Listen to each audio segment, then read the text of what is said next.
Como o Wolf disse, eu vou apresentar para vocês a parte da avaliação de amostras, né, como que a gente utiliza as séries temporais das imagens de satélite para poder avaliar a qualidade dessas amostras, ver o comportamento dessas séries temporais, utilizando algoritmos de clustering.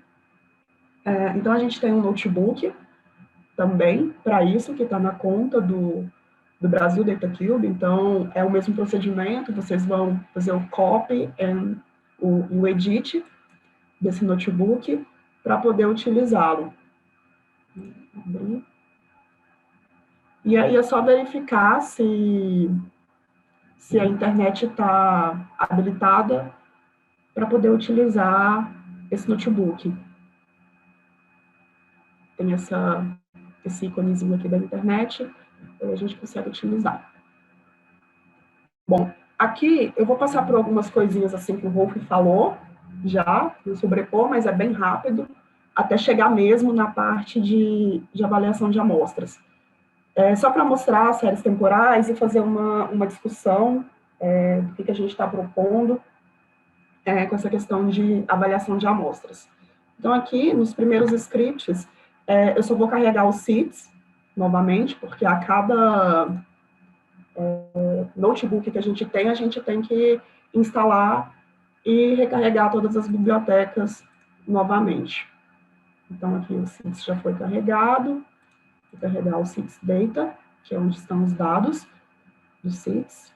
Aqui um conjunto de amostras que a gente vai utilizar. O Wolf já tinha falado também anteriormente que aqui no Seeds Data a gente tem um conjunto de amostras. O conjunto de amostras que a gente vai utilizar nesse hands-on são amostras do Cerrado. Esse conjunto de amostras é o Sample Cerrado Mode 13Q1. Ele tem 61 mil amostras, mas aqui para esse hands-on a gente vai usar só 10% dessas amostras para poder ser mais rápido a execução das funções. Então, aqui a gente pegou a fração de 10% de cada uma das classes que a gente tem desse conjunto de dados distribuído nas amostras do Cerrado. Se não me engano, são 13 classes, né, aqui com a função SeedsLabel Summary, a gente consegue ver todas as classes que estão nesse conjunto de amostras e a quantidade de amostras relacionadas para cada classe. Então, aqui nesse conjunto, a gente pode ver amostras de vegetação natural do Cerrado, a gente tem amostras de pasto, amostras de floresta plantada, amostras de agricultura. Então, é um conjunto de dados bem heterogêneo. Apesar da gente ter classes naturais e classes de agricultura, a gente tem subclasses aqui, né, a gente poderia dizer, diferentes tipos de vegetação, diferentes tipos de agricultura dentro desse conjunto de dados. Uma outra coisa aqui também que eu coloquei para apresentar nesse conjunto, o Wolf já tinha falado anteriormente, mas a questão da gente poder ver quais são as bandas, né, que estão sendo utilizadas no conjunto de dados. Então, com o comando seedsbands, a gente consegue ver essas bandas, os atributos, né? Então, nesse conjunto de dados, nós temos 4 atributos que estão sendo utilizados. Aqui, para plotar, eu selecionei só o NDVI, então, com a função seedSelect, a gente consegue selecionar as bandas que a gente quer plotar. E aqui eu plotei só o soycorn, mas eu vou até trocar, porque eu queria mostrar para vocês algo que tem aqui nas amostras de soy fellow, que vai ser até como eu vou introduzir para vocês essas questões da avaliação de amostras, né? Então, eu vou plotar as amostras de soy fellow na banda NDVI. Todos esses comandos, o Wolf já tinha falado anteriormente, e é uma combinação do pacote dplur, que é um pacote de data science, que é utilizado, bem conhecido no R, em que você consegue fazer manipulação de dados. Então, filtrar dado, selecionar dado, sumarizar dado, alterar. A gente utiliza muito essas funções a partir do retorno, né, das funções que o CITES dá, para poder fazer essa manipulação dos dados. Então, para começar, o Gilberto Câmara também já havia falado lá no começo da apresentação dele, que a gente tem um grande desafio quando a gente trabalha com classificação. A gente precisa ter um conjunto de amostras muito bem selecionado, amostras de boa qualidade. E quando a gente utiliza séries temporais de imagens de satélite para fazer essa classificação, a gente tem alguns desafios, né? A gente precisa, além dos dados, que a gente precisa ter esses dados rotulados, né, que esses dados sejam de boa qualidade para a gente aplicar no classificador supervisionado. A gente tem o sensor que a gente está utilizando, né, a resolução temporal do satélite, resolução espacial. Então, tudo isso pode implicar na qualidade das amostras, além, né, dos rótulos, se o rótulo estiver errado ou não, mas também tem essa questão de nuvem, tem a questão de resolução temporal, como que o seu dado pode ser representado a partir dessa série temporal. Então, aqui, eu imprimi esse exemplo, eu plotei essas séries temporais, 171 séries temporais de soja pousio, que tem nesse conjunto de dados. São séries de diversos pontos, né, diversas localizações, e aqui a mediana do ponto, ele realmente trouxe um padrão que a gente espera de soja fallow, mas essas séries temporais que são mais, essas azuisinhas aqui, que são as séries temporais cruas, né, que a gente fala, mostra que tem séries temporais que continuam com os índices de NDVI altos, aqui, após o que seria o que a gente chamava do fallow, né, o pousio. Então, essas amostras aqui, elas são amostras que estão rotuladas de forma errada, ou isso aqui foi problema de chuva. Então, o que aconteceu com essas amostras, com esses pontos, né, que eles são mais, os índices de NDVI são mais altos aqui, enquanto que a gente espera que não tenha valores tão altos aqui, porque é um comportamento de pousio, né? E também tem outros comportamentos que, de nuvem, mesmo a gente fazendo interpolações, às vezes sempre tem algum dado que é bem, como se diz, bem afetado por nuvem, então tem alguns ruídos de nuvem, mas aqui, nesse método, a gente foca principalmente em encontrar ruídos de classe. O que são ruídos de classe? Que é quando a gente rotula as amostras de forma errada, né? E isso, hoje, principalmente para grandes conjuntos de dados e grandes áreas, esses dados eles podem ser rotulados, sim, de forma errônea, mesmo quando você está fazendo a coleta de amostras por imagem de alta resolução, que os experts ficam em dúvida do que é aquele ponto, qual que é a classe ali, se, por exemplo, é um pasto, se é uma savana que tem um comportamento similar com pasto, se é cana, que você não consegue diferenciar pela a imagem.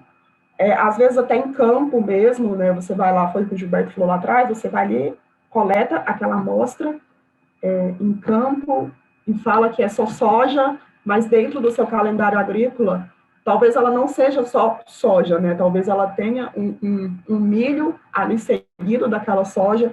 Então, com essa ferramenta, a gente consegue capturar esse tipo de comportamento. Então, a grande ideia desse método, né, todo o desenvolvimento aqui por trás, foi pensado nisso para a gente identificar essas amostras que foram rotuladas de forma errada. E a gente utilizou como base desse método, a gente utiliza uma rede neural não supervisionada, que é o Self-Organizing Maps, o mapas auto-organizáveis em português. A gente chama de SOM, é mais fácil a abreviação, Aí aqui eu coloquei uma figurinha, né, do porquê que a gente utiliza o som, porquê que a gente veio explorando essa ferramenta para fazer essa parte de análise de amostras. E o som, ele tem duas propriedades que a gente acha fundamental para essas questões. Primeiro, é a propriedade da redução da dimensionalidade. Então, aqui eu coloquei um exemplo. Eu tenho um conjunto de séries temporais de descobertura da Terra, e eu quero avaliar esses conjuntos, essas séries temporais, e eu quero agrupar ou diminuir, né, a dimensionalidade dessas séries. Não dimensão em pontos, mas dimensão, eu falo, em tamanho. De 10 mil séries temporais, você consegue representar essas 10 mil séries temporais a partir de 25 neurônios. Né? O que eu chamo de neurônio é cada uma dessas bolinhas aqui da grid, é um neurônio. Então, a partir de um conjunto, né, um subconjunto de séries temporais, por exemplo, aqui, no neurônio 15, eu tenho 140 amostras, né, que foram agrupadas nesse neurônio 15 por similaridade. Então, a gente usa distâncias, métricas de similaridade para agrupar esses dados. Então, 140 amostras foram agrupadas nesse neurônio 15, e essa sériezinha que tem dentro de cada um dos neurônios é o que eu chamo de vetor de peso, e esse vetor de peso, ele representa todo esse conjunto de amostras, essas 140 amostras, em apenas um padrão.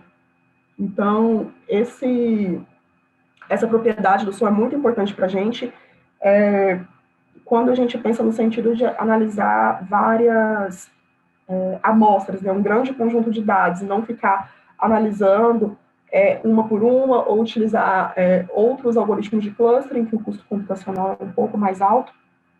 Então, o som tem essa propriedade. E a segunda propriedade dele é que ele preserva a topologia de vizinhança dele. O que é isso? Se vocês notarem aqui, cada uma dessas bolinhas dos neurônios, eles têm padrões similares. Então, o agrupamento do som, ele é feito de maneira que os vizinhos, né, as amostras, elas fiquem próximas, as amostras similares, né? As séries temporais, que são similares, elas fiquem próximas aqui no espaço de saída do som. Então, a gente consegue agrupar essas séries temporais e ver o comportamento em baixa dimensão. Né?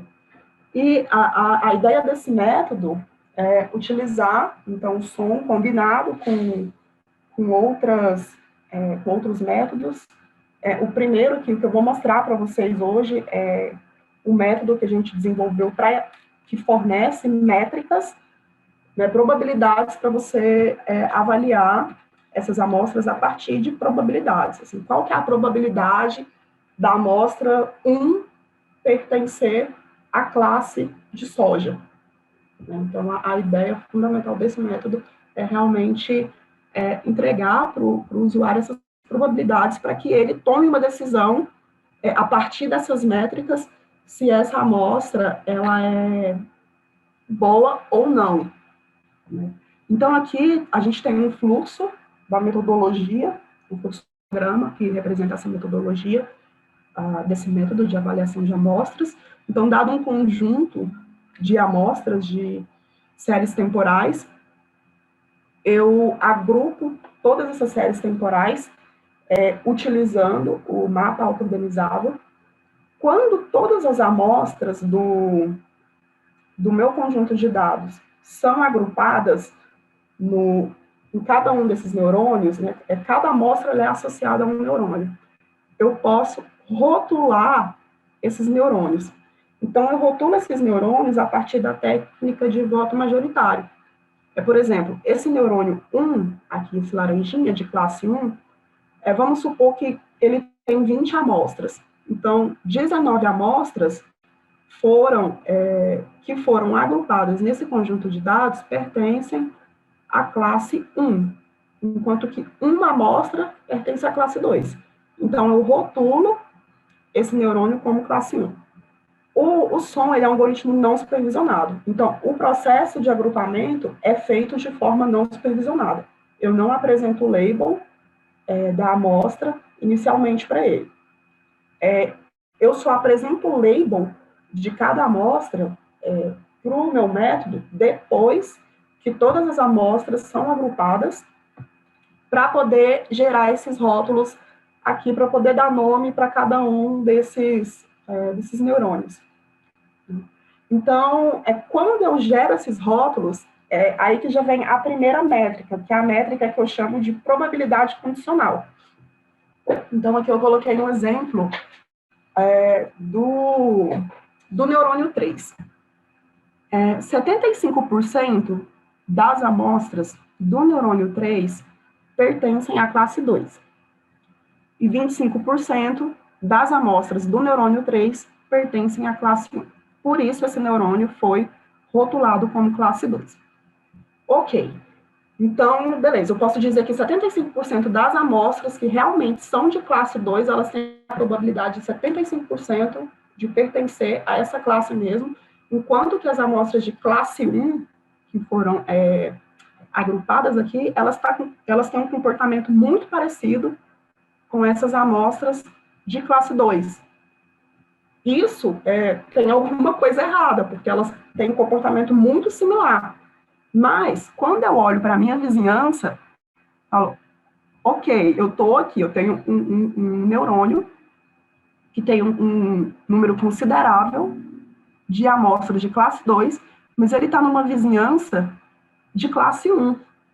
Então, eu aplico outro método, que é o de inferência bayesiana, para inferir o quanto esses vizinhos estão afetando aqui a minha probabilidade, quanto esses vizinhos estão dizendo aqui que essa classe pertence, que essas amostras aqui pertencem realmente à classe 2, porque as amostras de classe 2, elas estão agrupadas aqui, nessa vizinhança. Mas esse neurônio significativo, né, até com 75% de amostras, foi agrupado aqui. Então, quando eu aplico a inferência bayesiana nesse neurônio, a probabilidade dele pertencer à classe 2 cai para 41%, né? E a classe 1, ela aumenta, sai de 25% e aumenta para 59%, porque ela está dentro dessa região. Então, a ideia é você usar essas duas probabilidades para poder avaliar essas amostras também aqui, por que esse neurônio está aqui, né, quando a gente tem uma probabilidade condicional até alta, né, inicialmente 75%, e ela cai de 75%, e a probabilidade posterior dela é de 41%, por que isso acontece? Geralmente são esses neurônios que estão fora da vizinhança. E para isso, a gente tem uma regra, né, aqui dentro do CITES, que é assim: quando você pode setar um limiar, por exemplo, quando a probabilidade condicional ela é menor do que um limiar, por exemplo, a gente colocou nesse conjunto de dados 60%, você já descarta essas amostras. Então, isso, assim, depende muito da qualidade também das suas séries, porque séries com muito ruído, se você não tiver feito uma interpolação ali de nuvem, essas séries podem ter bastante ruído, isso pode acabar confundindo entre classes e essa probabilidade ser mais baixa, porque a qualidade da sua série não é tão boa, então isso interfere. Então, todas as amostras que estão aqui no caso desse exemplo, que a gente vai mostrar aqui, se tiver abaixo de 60%, a gente joga fora. Se tiver acima de 60%, a gente tem a opção ou de manter diretamente essas amostras no conjunto de dados, ou de fazer a segunda opção é fazer uma análise. Então, assim, quando as amostras, elas estão 60%, vou colocar 60% para probabilidade condicional e 60% para probabilidade posterior. Se essas amostras, os dois casos, forem acima de 60%, essas amostras são mantidas no conjunto de dados.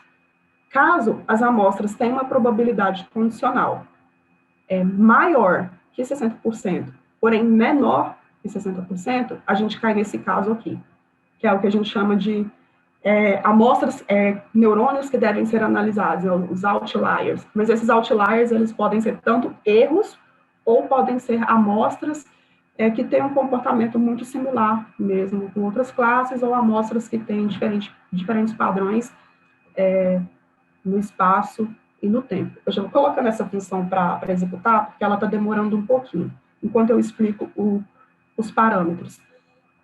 Então, dentro do SITS, hoje, a gente tem uma função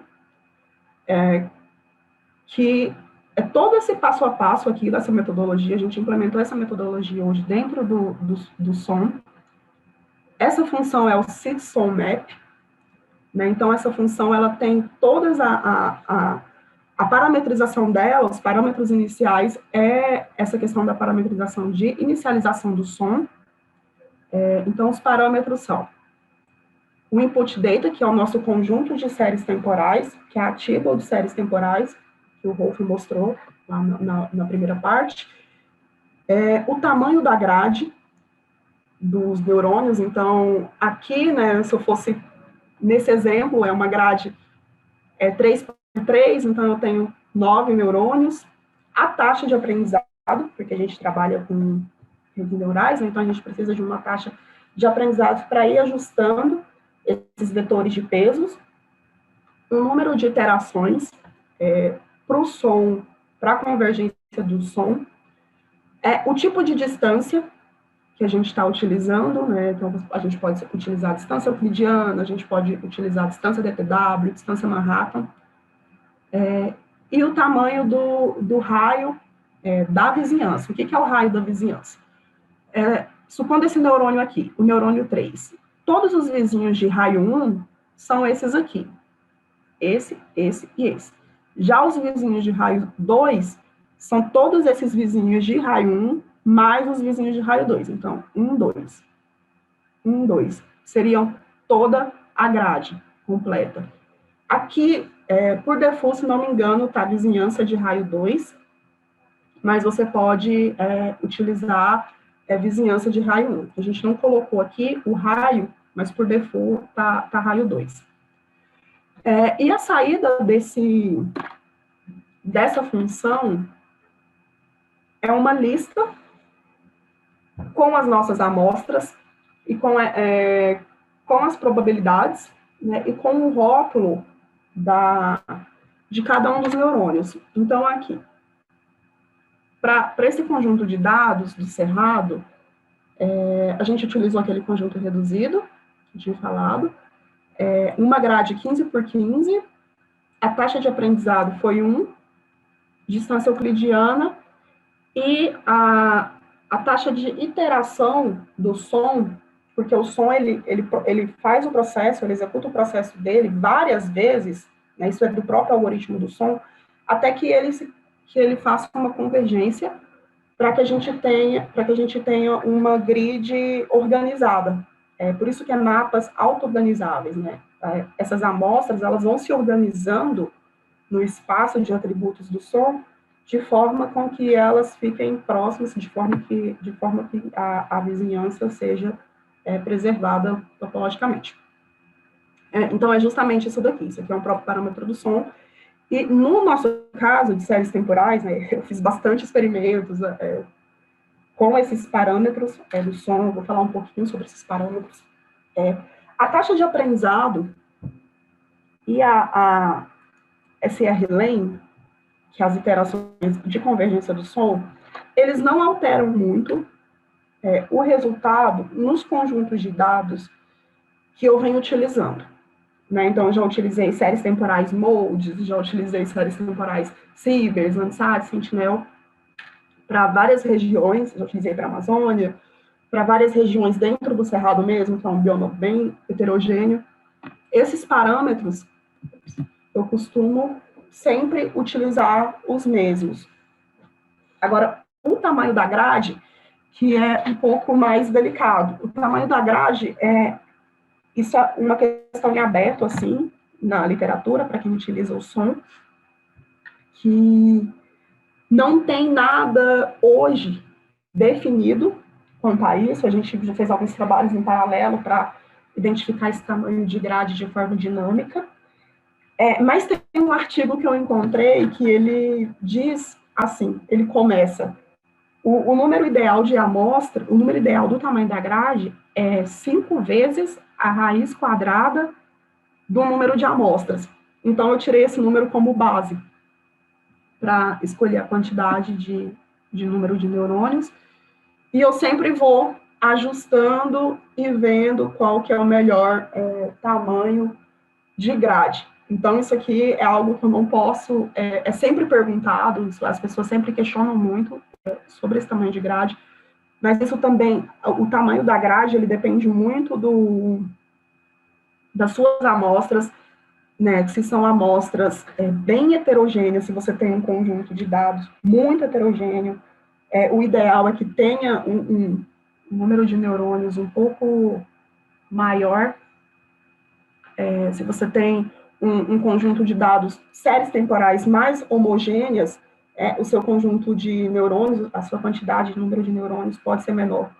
Por exemplo, se você rotula, você pega ali todas as amostras de cerrado, mas você tem apenas 3 classes para representar cerrado: pasto, vegetação natural e agricultura. Você tem 3 classes. Mas essas 3 classes, elas são super heterogêneas, porque você tem uma quantidade imensa de tipos de vegetação diferente, tipos de vegetação de agricultura diferente, de pasto diferente. Então, isso implica também na quantidade de neurônios que você vai ter que tentar ajustar para essa grade. Então, isso aqui é um pouquinho mais delicado, isso aqui é de forma empírica, mas tem até algumas funçõezinhas aqui que eu vou mostrar também, que dá para ir tentando ver mais ou menos qual seria o tamanho de grade ideal.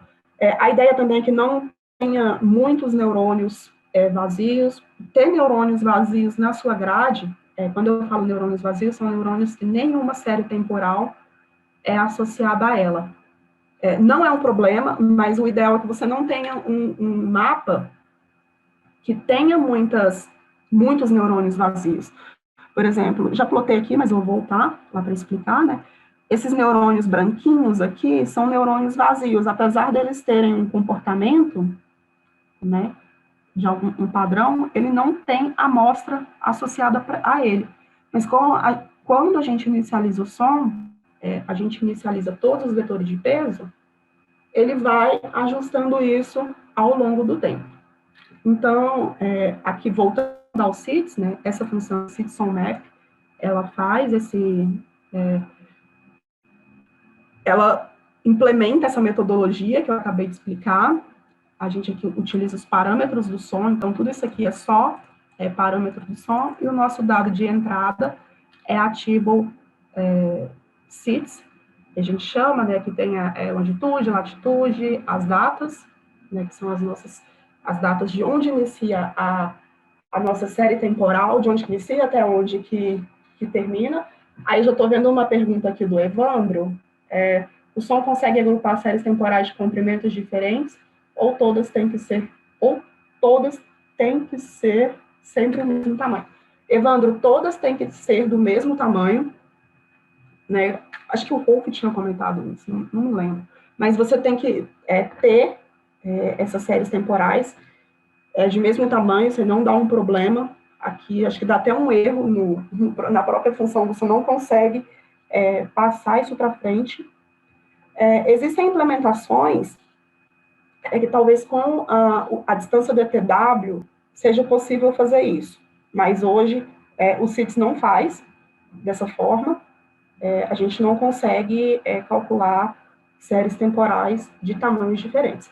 Talvez se você tiver um dado como 0, eu acho que até o NA não funciona. Se você tiver um ponto ali da série que tenha NA, você não consegue executar essa função. Então, todos os pontos têm que ter algum valor. Não é possível executar essa função de tamanhos diferentes ou sem algum valor, então esse valor também tem que ser diferente de NA. Então, aqui, a saída dessa função, eu trago o próprio dado, né, que foi inicializado aqui, né, que é o meu conjunto de amostras, as 6.108 amostras.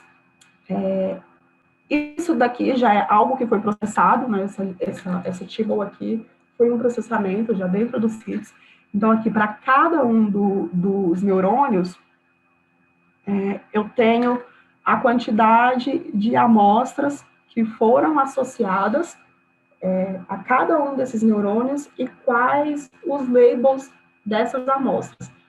Então, aqui, para o neurônio 1, eu tenho a vegetação natural não vegetada, 55 amostras dessa classe foram agrupadas nesse neurônio, então a probabilidade condicional dela é de 100%, e a posterior está dando 0.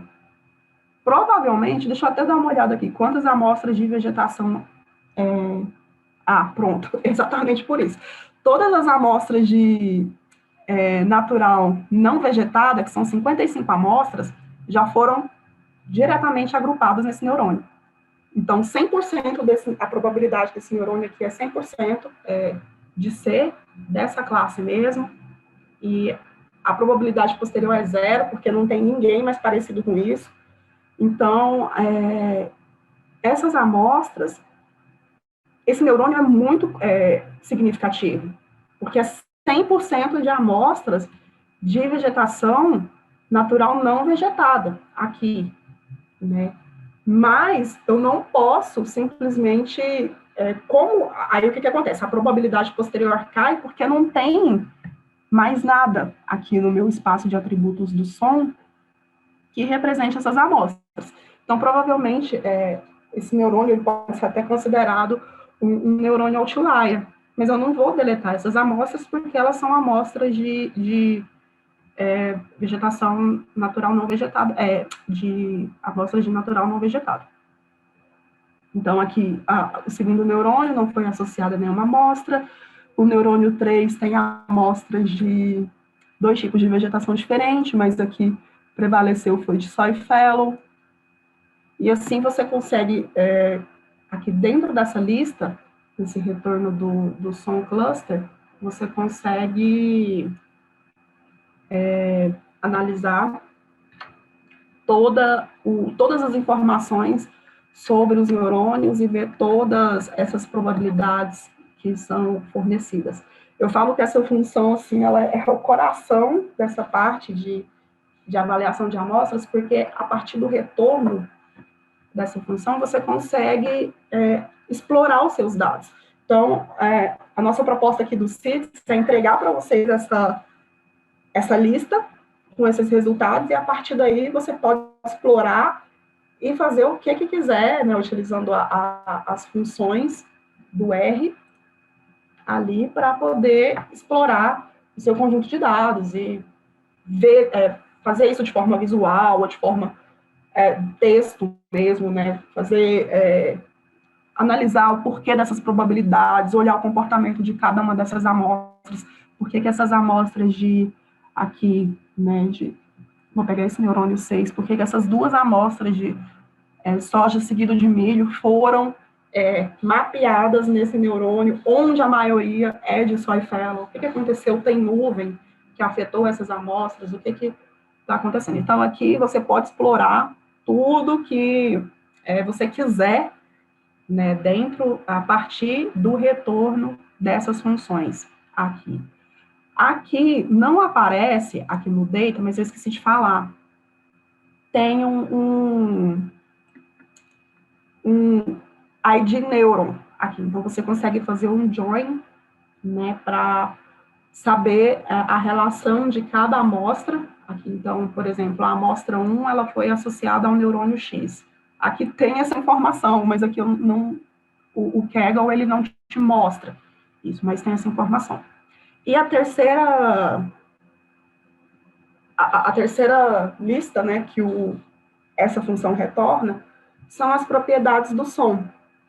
Essas propriedades do som, ela veio do pacote Corronen, hoje tem um pacote em R, pacote Corronen, que chama mesmo, que ele implementa esse algoritmo do som, né? Então, a gente utilizou esse pacote como base e ele te retorna tamanho de grid, ele te retorna os vetores de peso, né? Então, todos esses vetores de pesos aqui, você consegue obter a partir dessas propriedades aqui do som. Então, acho que se você fizer isso aqui, som cluster, tem um tab som propriedades. Aí aqui você consegue ver tudo que é retornado a partir dessas propriedades do som, o próprio dado, as amostras que foram mapeadas em cada um dos neurônios, a distância que foi utilizada, tamanho de grid, os codes, né? Codes aqui são os vetores de pesos para cada um dos atributos que eu estou utilizando, raio. Eu não falei, mas o som ele tem várias questões assim de qual tipo de vizinhança que você está usando. Nem entrei nisso, mas ele te retorna aqui quais são esses parâmetros já são default no CITES, mas ele te retorna esse tipo de coisa. Deixa eu ver se aqui ele mostra. Aqui ele só mostra que foi o tamanho da grade 15 por 15, igual tá lá mesmo. Mas aqui você consegue ver tudo. E aí a gente colocou, além, né, dessas propriedades que o som retorna, aqui no CITES a gente inclui o Neuron Label, né, qual que é o rótulo de cada um dos neurônios.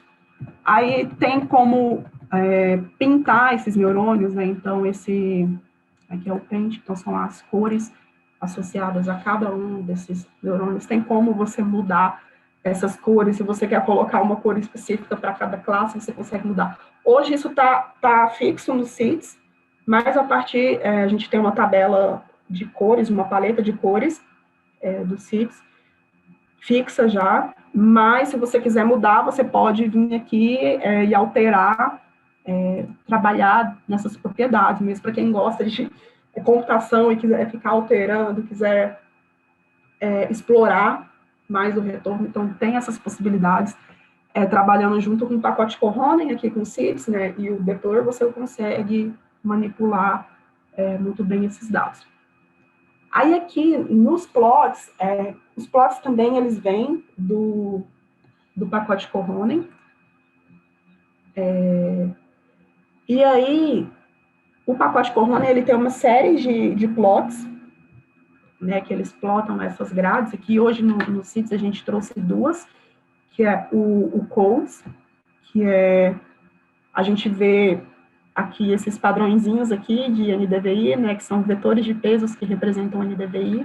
Tem essa funçãozinha aqui, WattMap, né, que são as bandas que representam são as bandas que estão integradas aqui nesse conjunto de dados. Então, se eu mudar aqui para 1, a gente vai colocar EVI. Então, a gente tem aqui os comportamentos de vetores de peso de EVI. Se eu colocar 4, ele vai trazer o infravermelho próximo.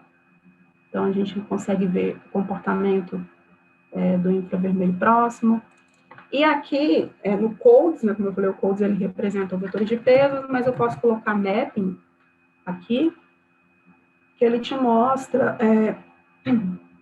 as amostras, né, quantidade de amostras que foram rotuladas, que foram mapeadas. Então, dá para você ter uma ideia.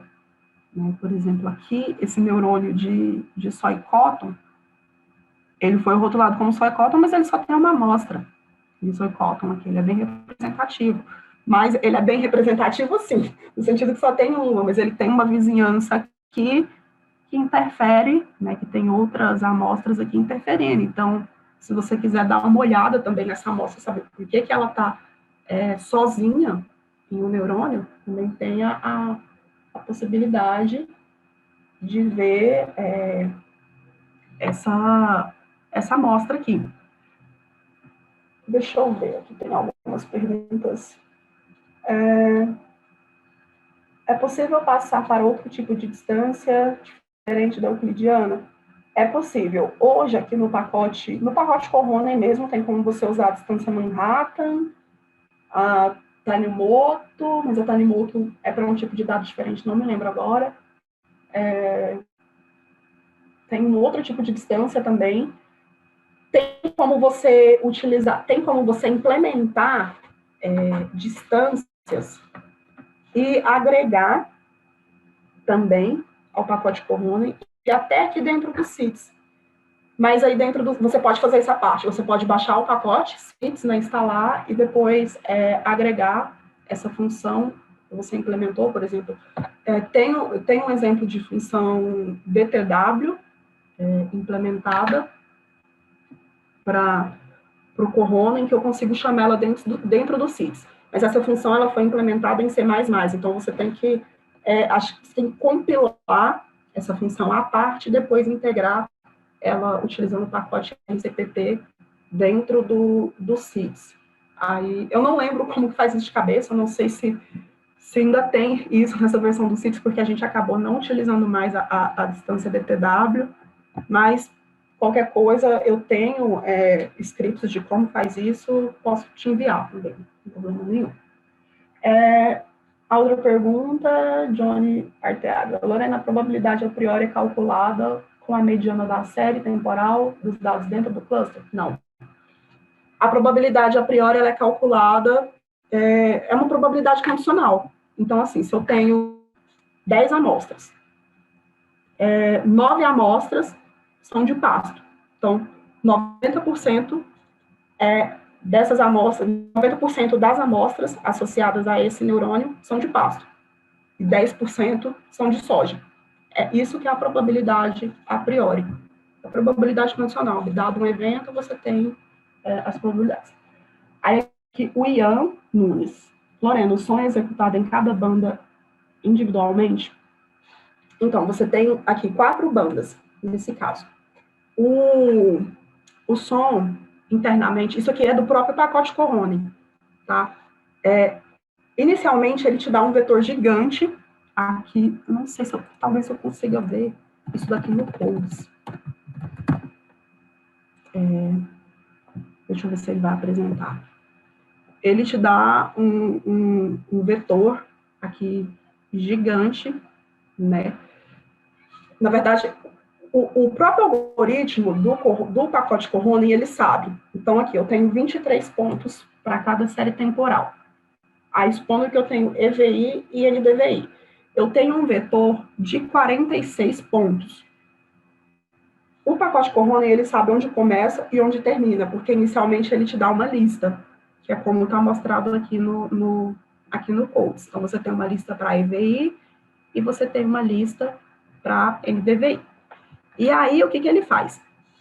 Ele começa, ele pega, então, ele transforma tudo isso num vetor gigante, e aí ele sabe que o primeiro atributo, que é o EVI, aqui nesse caso, ele começa na posição 0, porque isso já é em C++, internamente ali no pacote Corona. Ele começa na posição 0 e termina ali na 22, que são os 23 pontos. E aí ele faz esse processo de encontrar qual que é a distância mínima e agrupando as séries em cada um dos neurônios.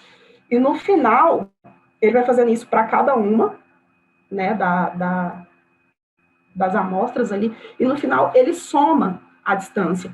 Então, a amostra 1, ela foi associada aqui ao neurônio 1, então você tem a distância do neurônio 1 até a distância do... Peraí que tá confusa, essa parte ela é bem confusa mesmo, então deixa eu recomeçar. A amostra 1, ela foi agrupada no neurônio 1. Então, para o neurônio 1, da sua layer de EVI, ele tem distância 2, por exemplo. E para a amostra 1, foi agrupada no mesmo neurônio, também, de layer de NDVI, e ele tem distância 3.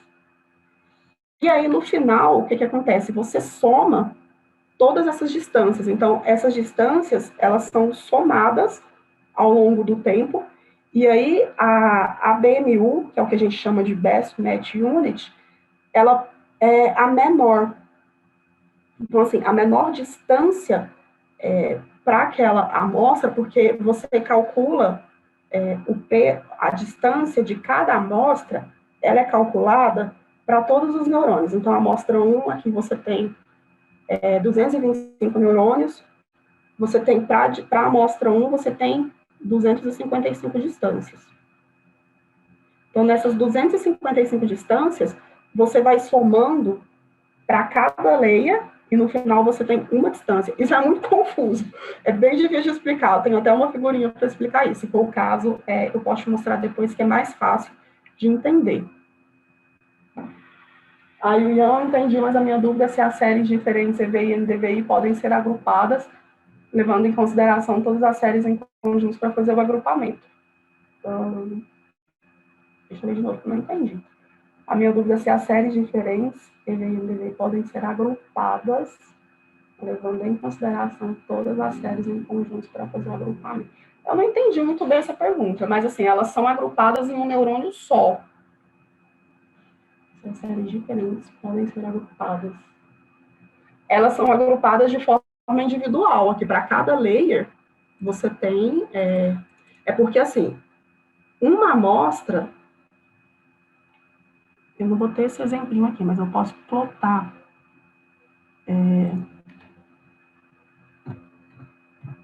Aqui.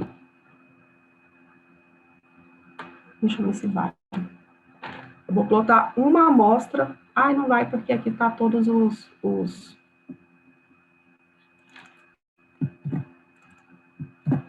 Esse aqui. Eu quero plotar uma amostra. Uma amostra, eu tenho vários atributos associados a ela. Então, para uma amostra, nesse caso, você tem vários... não estou conseguindo pegar aqui. Eu só queria plotar uma amostra. Porque para uma amostra... Vou tirar isso daqui. Uma amostra, você tem 4 atributos diferentes. Mas é só uma amostra, então você não agrupa essas amostras em lugares diferentes. Essa amostra ela é agrupada em um lugar só, tá vendo? Essa amostra aqui, de savana densa, ela é uma amostra, vamos supor que o identificador dela é 1, mas você tem 4 atributos para representar essa amostra. Então, independente do que ela tenha atributos EVI, NDVI, NIRMI, ela é agrupada em um lugar só. O som, ele faz esse cálculo, ele pega essa amostra, ele vai fazer a distância aqui entre todos esses neurônios, então você vai ter aqui 25 distâncias, e onde for a menor distância, ele agrupa, independente de se é NDVI e EVI. Então, aqui você tem, independente de NDVI e EVI, no sentido de amostra, eu estou olhando para a amostra, mas ele faz todo esse cálculo interno que eu falei, ali das distâncias, considerando todos os atributos, né? Todos os pontos, todas as bandas. Não sei se eu consegui responder o Ian. Acho que a pergunta do Ian é se as séries temporais podem ser multivariadas. Elas têm essas questões de serem, para uma amostra, você tem várias séries, né, diferentes. Então, aqui eu já falei sobre, vamos continuar, qualquer coisa, se eu não conseguir responder o que você queria realmente saber, eu posso te responder depois também, não tem problema nenhum. Você pode me mandar um e-mail, não tem problema. Aqui, outra função, depois também, que a gente tem, depois dessa função da metodologia completa da avaliação de amostras, tem essa função que é para você pega um cluster e você vê quais foram as confusões dentro de cada cluster. Então, aqui dentro desse cluster de dense, hétero e savana, a gente tem confusão com amostras de floresta plantada, floresta de savana. Esse cluster aqui de milheto seguido de algodão, ele é bastante confuso, então ele se confunde muito, o cluster não é totalmente puro, ele tem amostras de fallow cotton, e amostras de soy corn misturadas a ele, o cluster já de vegetação natural não vegetada, ele é bem puro. Então, assim, a gente consegue ver a pureza desses clusters através dessa função, que é o SeedSOM Evaluate Cluster. Então, basta você passar o retorno da saída da SeedSOM Map, que a gente consegue ver exatamente qual que é a pureza de cada um dos clusters. E acho que também você consegue ver aqui a tabelinha de cada um, né? Então, para cada cluster dentro do Savannah, você consegue ver qual a porcentagem de amostras de outras classes que foram agrupadas aqui nesse cluster. Basta dar o print no resultado da função SeedSOM Evaluate Cluster.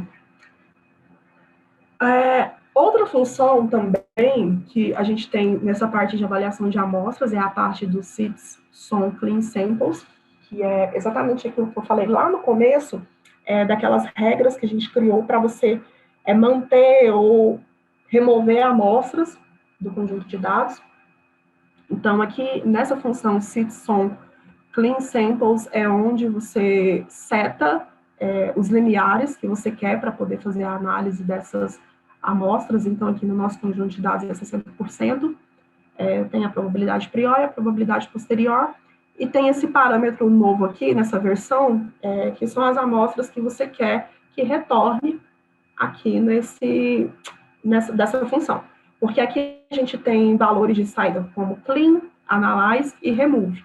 Então, aqui a gente opta por deixar clean e analyze, e aí você pode, se você não quiser fazer a análise de nenhuma dessas amostras, você simplesmente deixa essas amostras no conjunto de dados. E passa, seria para a próxima etapa, né, que é a etapa de classificação com essas amostras. Aí aqui tem mandei printar, e aqui tem os comandinhos, que é sempre fazendo manipulação, né, com a saída das funções que a gente tem, e utilizando a dplur, né, comandos da dplur, para poder mostrar a quantidade de amostras que a gente tem para analisar, e a quantidade de amostras que a gente tem aqui consideradas limpas, né, ou amostras consideradas boas aqui no conjunto de dados. Então, o retorno dessa função, ele mostra para a gente o ID de cada uma das funções. Então, depois a gente pode fazer um join, né, com dado mesmo, com a table do SIDS, para poder plotar essas séries temporais e ver qual que é o comportamento, ou ver a longitude e latitude de cada uma dessas séries. E tem também o ID de cada neurônio para a gente identificar onde essas amostras foram alocadas. Aqui eu coloquei um exemplo de floresta plantada, depois eu fiquei pensando, poderia ter colocado de vegetação não natural, mas floresta plantada é esse neurônio aqui, esse laranjinha aqui, que ele está aqui também sozinho, que é o que eu chamo de neurônio outlier, e ele foi um neurônio que veio para análise, né, de floresta plantada, esse neurônio aqui. Então, essas amostras de floresta plantada, eu acabei plotando ela aqui para ver se elas realmente tinham comportamento de floresta plantada e se valeria a pena manter essas amostras ou não no conjunto de dados. E como a gente tem também a localização espacial de cada uma dessas amostras e tem o tempo, né, por exemplo, essas amostras aqui são de 2017 a 2018, a gente consegue plotar isso no QGIS e comparar, ou ver, né, qual que é a área ali, e se a pessoa especialista realmente souber da área que ele quer classificar, ele pode verificar se essas amostras aqui realmente são de floresta plantada. Caso não seja, isso pode ser deletado do conjunto de dados. Aí, aqui, eu só plotei alguns exemplos também para mostrar amostras de soy corn, que são amostras consideradas limpas, né, só para a gente ver o comportamento dessas amostras. Eu vou colocar essas funções aqui para rodar e já vou explicando, que elas vão demorar um pouquinho também. Então, aqui tem essas funções, essa função, a função, né, do clean, ele te retorna essas new samples, como nós mantemos, eu coloquei aqui as amostras de clean e as amostras de soy corn, para poder só visualizar mesmo como que é a carinha. Tá bom. Eu não sei exatamente até que parte vocês conseguiram pegar, mas eu estava explicando sobre a função SIDS, são clean samples, né, que ela retorna as amostras que você quer, se são as amostras clean ou as amostras para analisar, e estava mostrando aqui a parte que eu plotei as amostras de floresta plantada só para ver o comportamento dela e dizer que essas amostras, como a gente tem a localização espacial e o tempo de cada uma delas, a gente consegue analisar, né, se o especialista entender realmente da área que ele está analisando, ele consegue realmente verificar se essas amostras são de floresta plantada ou não. Aí aqui também eu tinha plotado amostras que eu considero, né, que o método considera um clean, só para ver o comportamento dessas amostras, né, que são amostras de soy corn, mesmo elas tendo um filter noise aqui provocados por nuvem. Neste caso, o método conseguiu identificar essas amostras de soy corn, consideraram elas como boas amostras dentro desse conjunto de dados, utilizando essas séries MOOCs. Aí aqui, só para adicionar, eu coloquei um exemplo, né, também, só para mostrar as funções, as amostras que foram removidas.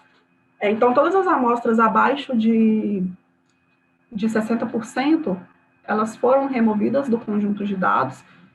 Está plotando aqui, está executando, né, porque eu vou mostrar para vocês nesse comando aqui, nós fizemos um comandinho aqui, utilizando a deploy, para mostrar quantas amostras foram removidas e por label, né?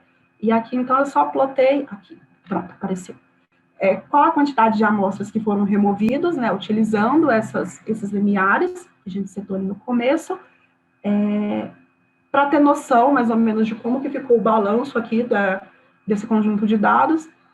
E aqui, nessa célula, eu só pedi para plotar, né, eu filtrei as amostras utilizando o deploy mesmo, e pedi para plotar as amostras de soy fallow e ver o porquê que essas amostras foram removidas. Então, aqui é um exemplo bem legal de ver o porquê que essa amostra de soy fallow foi removida. Ela é claramente uma amostra que tem ruído de classe.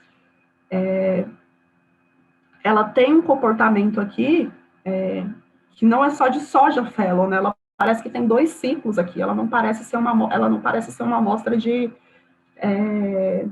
como chama? Single crop. Ela tem um comportamento aqui de double cropping. Então, esse é um dos motivos que essa amostra foi removida do conjunto de dados. Essa amostra aqui também, ela pode até ser soja fallow mesmo, mas ela tem alguns ruídos aqui que atrapalham, né, no caso dessas séries modes, que interferem nessa análise. Então, elas podem ser...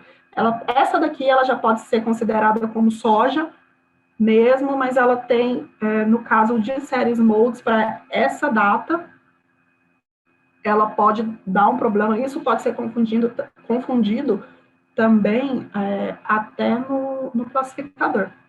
Então, assim, tem vários exemplos aqui dessas amostras de soy fallow que foram removidas, né, que depois, quem quiser, pode analisar o porquê que essas amostras foram removidas. E aqui eu coloquei um comando, né, só para exemplificar o uso do que a gente pode estar fazendo com SIDS, que é mostrar, capturar quais foram os neurônios que essas amostras de soy fallow foram associadas, né, e qual que é a probabilidade dessas amostras, tanto a posterior quanto a prior. É só mais uma questão de manipulação, mesmo exploração dos dados, né, para quem quer ir mais a fundo nessa questão de exploração. E aqui, por último, são 2 funções que a gente coloca sempre assim, a gente utiliza o método de cross-validation, né, a gente tem essas funções no SIDS, o cross-validation, para avaliar a qualidade do conjunto de dados de treinamento. Então, aqui não é validação, para avaliar, então, fazer uma validação cruzadas entre amostras de treinamento.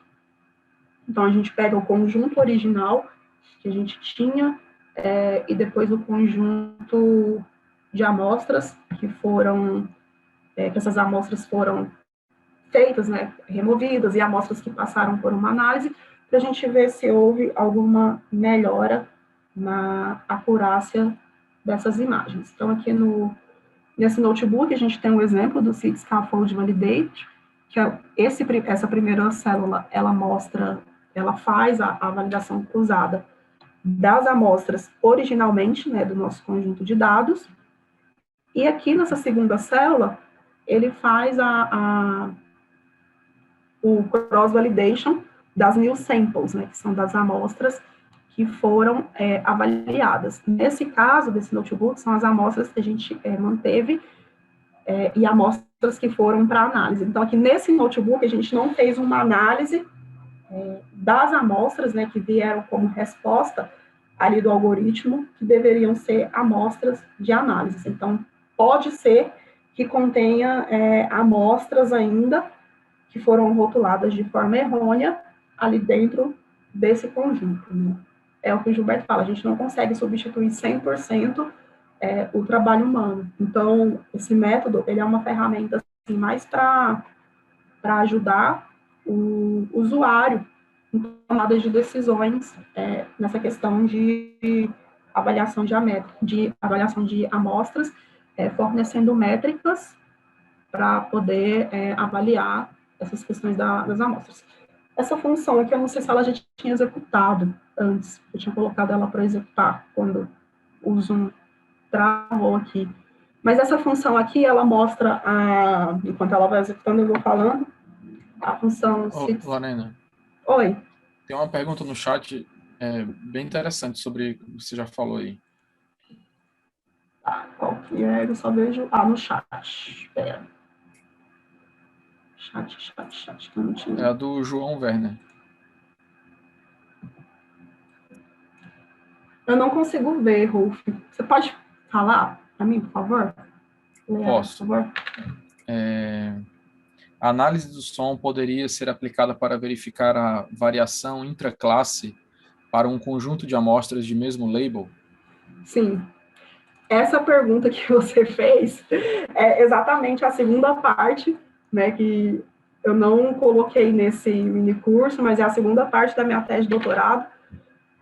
A gente está com o objetivo aí de criar uma ferramenta que é justamente para fazer a análise dessas variações intraclasses e interclasses, né, das amostras, mas aqui, deixa eu ver se nesse conjunto de dados, aqui na própria grade do som, eu consigo te mostrar algum exemplo sobre isso. Deixa eu ver. Nesse conjunto de dados aqui, a gente tem essas amostras aqui, esses neurônios de pasto, esses marronzinhos aqui, eles estão em diversos, tem essa vizinhança aqui, mas tem esse neurônio aqui e esse neurônio aqui. Isso pode ser uma variação entre os pastos. Eu não entendo muito bem de pasto, mas pode ser algo assim como pasto degradado, como pasto plantado. Então, você consegue sim ver essas variações intraclasses a partir desse método. A segunda parte, né, da minha tese, recentemente foi até publicado um artigo que fala exatamente sobre isso que ele perguntou, que é fazer a análise dessas questões intraclasses, que é a partir desse método. Então, a gente utiliza esse método até aqui, como ele está, e depois aplica o agrupamento hierárquico em cima desses vetores de pesos. Então, por exemplo, eu seleciono aqui essas amostras, esses neurônios de soy-corn, são esses amarelinhos aqui. Não sei se você consegue ver, talvez se eu aumentar aqui. Não dá, teria que aumentar o tamanho do plot mesmo. Aqui, nos neurônios de soy-corn, tem vários perfis. Então, se você aplica o algoritmo hierárquico nesse perfil, para essas amostras, para esses neurônios de soy-corn, você consegue ver mais ou menos quantas subclasses você tem aqui para dentro desse conjunto. E aí, não te garanto que a variação pode ser por conta de região ou tempo, Mas existem casos, né, tem até um caso desse artigo mesmo, que foi publicado, que ele explica que existe essa variação por conta a variação intraclasse por conta das diferenças espaço e tempo, né, por conta da diferenciação espaço-temporal dessas amostras. Então, tem como sim. Aí aqui, só para finalizar, então, a gente mostra aqui, pega esses dois conjuntos de amostras, o conjunto de amostras limpo e o conjunto de amostras original, e faz uma avaliação desses conjuntos aqui, utilizando o CAFOLD, tem a matriz de confusão, tem a amostra acurácia, né, que é a acurácia final, a acurácia global para esse conjunto inicialmente ruidoso, apesar desse conjunto de amostras não ser tão ruim, é 91%, e depois, quando a gente aplica esse método de avaliação de amostras e remove algumas amostras, a acurácia global sobe um pouquinho. Mas é interessante avaliar com cuidado aqui as amostras do produtor e a acurácia do produtor e a acurácia do usuário para tentar entender ali o que foi que aconteceu realmente com essas amostras, né? Se faz sentido esse aumento de acurácia. Então, dessa parte de avaliação de amostras, é isso mesmo que eu queria mostrar para vocês. E também, se alguém tiver interesse nessa parte de variação, né, intraclasse, subclasses, espaço temporal, também, a gente também está evoluindo para ter ferramentas para fazer a avaliação dessas partes aí também. Então, é isso, pessoal. Vou devolver a palavra para o Wolf. Não sei se tem mais alguma pergunta. E se quiser, estou à disposição. Ok, eu ia pedir para o Felipe compartilhar de novo Uhum. o notebook e rodar todas as células para trás aí, que já deve ter saído do ar, né? Sim. Então, Wolf, aqui eu fiquei executando tipo, durante esse tempo, então ele ainda está em Ah, tá, execução. beleza. Então vamos lá. Então a gente vai para essa segunda parte. Eu acho que eu só fiz uma confusão na montagem desse notebook. Eu coloquei a apresentação da Lorena um pouco mais para frente, mas então ela apresentou essas duas caixinhas aí, né, de samples e clustering, e agora a gente parte, então, uma vez que ele faz a avaliação, a gente parte para a classificação. Então eu vou apresentar as principais funções. E para treinamento, que é a próxima etapa agora, a gente vai ter a função setStrain, tá? A função setStrain, ela recebe duas coisas. Ela recebe as amostras, né? O conjunto de amostras que pode ter saído dessa análise do som. Pode ser um conjunto ainda temporário. E o segundo parâmetro é o método de machine learning que você quer usar, tá? A gente vai ver esses métodos mais para frente. Então, esses dois parâmetros, esse valor do CITES SVM no parâmetro ml-method, ele pode receber parâmetros que personalizam o SVM. Então, quando a gente não passa nada ali dentro do parênteses da função CITES SVM, significa dizer que a gente está usando os valores default. Agora a gente vai, para fazer uma classificação, a gente vai usar um conjunto de dados point MT 6 bandas e vai selecionar desse conjunto apenas quatro bandas, né, quatro atributos para fazer, então, um treinamento. E a gente vai fazer isso para poder deixar esse conjunto de amostras consistente com o que a gente vai classificar, tá? Então, agora a gente selecionou usando a função setSelect. A Lorena já demonstrou o uso dessa função. E agora a gente vai, então, para a segunda caixinha lá do fluxograma. A segunda não, a terceira, né? Aquela de baixo lá, a classification agora. Então, uma vez que a gente já treinou o modelo, esse modelo está salvo na variável, acho que está mais para cima lá, a variável SVM model, né?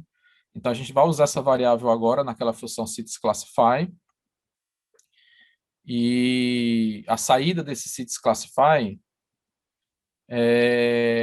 são os pontos classificados pelo SVM. Então, no caso aí é um ponto só, tá? É um pixel, né, um lat long com uma série temporal, que é aquela série temporal que a gente já viu ela lá em cima com todas as bandas dela. Foi o primeiro plot longo assim que a gente fez de uma série temporal do Modes, né, de 17 anos. Então aí você observa que a classificação ela se dá respeitando aquilo que eu falei sobre o plano amostral, né, que é o tempo inicial e final que você estipulou para representar as suas amostras, o seu conjunto de amostras, né, que você tem que criar um calendário e tudo mais. Então ele está respeitando isso aí porque ele lê das amostras e sai fazendo essas quebras anuais de acordo com o dia do ano que as suas amostras foram definidas lá no start date e o end date, tá? E a gente vê, então, que ele começa com floresta, passa para cerrado, então ele tem uma trajetória aí, tá? A gente não vai fazer análise se está correto ou não, por enquanto. A gente vai deixar isso para a última etapa. Então, agora a gente vai fazer um mesmo procedimento, só que usando agora, em vez de SVM, o Random Forest.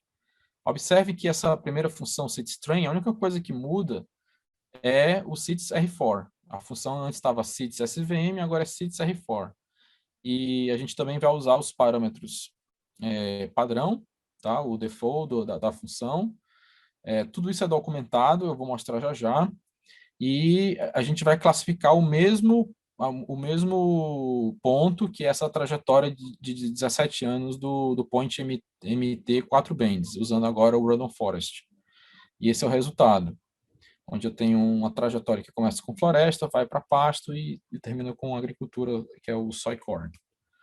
Ok, aí esse é o resultado para uma única série temporal, né? A gente não está ainda gerando imagem. A gente está vendo que esse aqui é uma ferramenta também que pode ser útil para fazer exatamente essa interação com o método da Lorena, né? Que você vai filtrando, vai vendo como é que sai o resultado é, da classificação e você vai tentando melhorar esses aspectos aí, olhando tanto, não só o CAFOD, como a Lorena mostrou, né, que mostra a consistência interna das amostras, como também essas classificações de séries que você tem à disposição.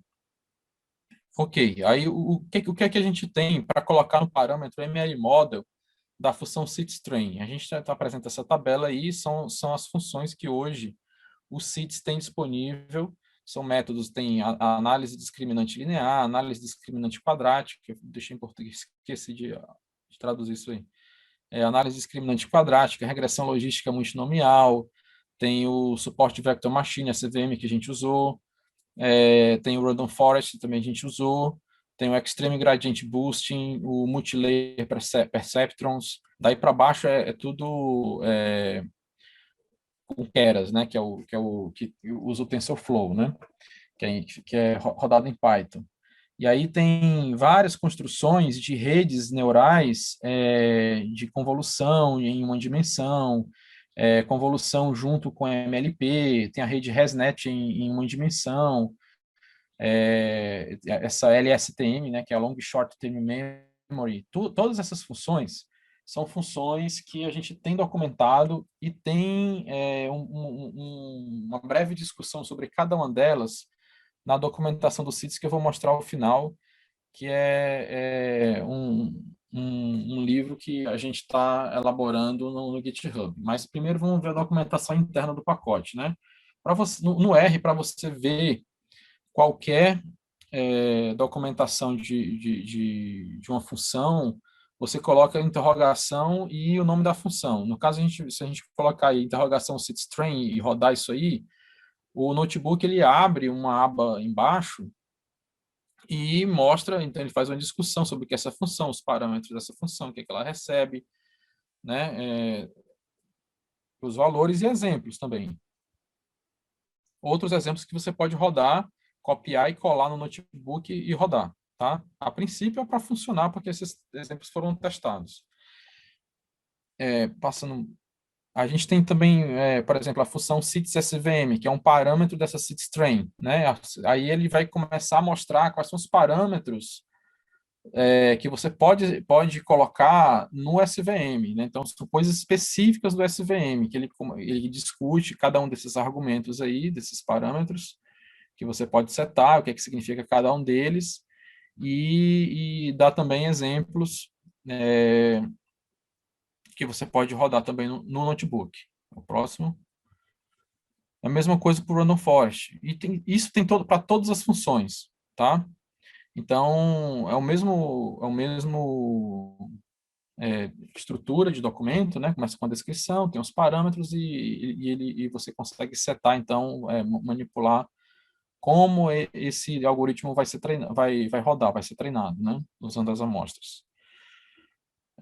Então, tá aí, a interrogação é um comando padrão do R, e da mesma forma que a gente salva dado, a gente também pode salvar os modelos, tá?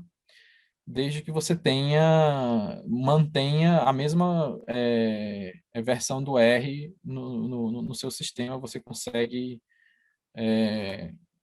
fazer esse salvamento e o carregamento posterior, né? Então, aqui a gente está salvando na célula de cima o modelo SVM e modelo Random Forest, nos arquivos chamados svmr4.rds, que fica naquela saída do Kaggle, né? No output lá dos dados. E a gente consegue ler, fica nesse aqui que o Felipe está mostrando, e a gente consegue ler esses arquivos e usar esses modelos em um outro momento para gerar, sei lá, um novo mapa, ou um novo local, né? Então, a gente consegue, então, fazer guardar esses dados. Aí eu coloquei o da Lorena, só que está errado. Acho que isso aí era para subir, era para ter ficado ali atrás, né? Então, vamos passar para o Classification of Data Cubes. Então, agora a gente expande um pouco essa nossa etapa de classificação que a gente viu. A gente viu um exemplo de como é que usa a função setStrain, basicamente, e aplica o resultado disso para uma única série temporal. O que a gente vai fazer agora é aplicar esse modelo que foi treinado para um conjunto maior de séries temporais que formam um cubo de dados denso, né? E a gente, uma vez obtido esses resultados, a gente consegue fazer um pós-processamento no mapa que resultar disso aí. Então, para fazer esse exemplo, para rodar esse exemplo, a gente vai... esse é o cubo que a gente já colocou lá em cima, eu repeti ele aí, mas caso precisasse. Então, a gente tem esse Mode 13Q1 Cube aí, que é o cubo que tem disponível no CITES, tá? Como a título de exemplo.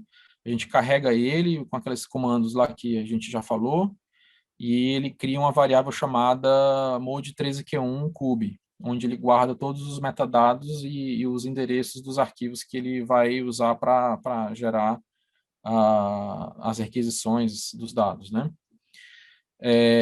E agora, para fazer a classificação desse cubo, a gente vai usar um dado agora de um outro pacote, que é um pacote assim satélite do CITES, que é o CITES Data.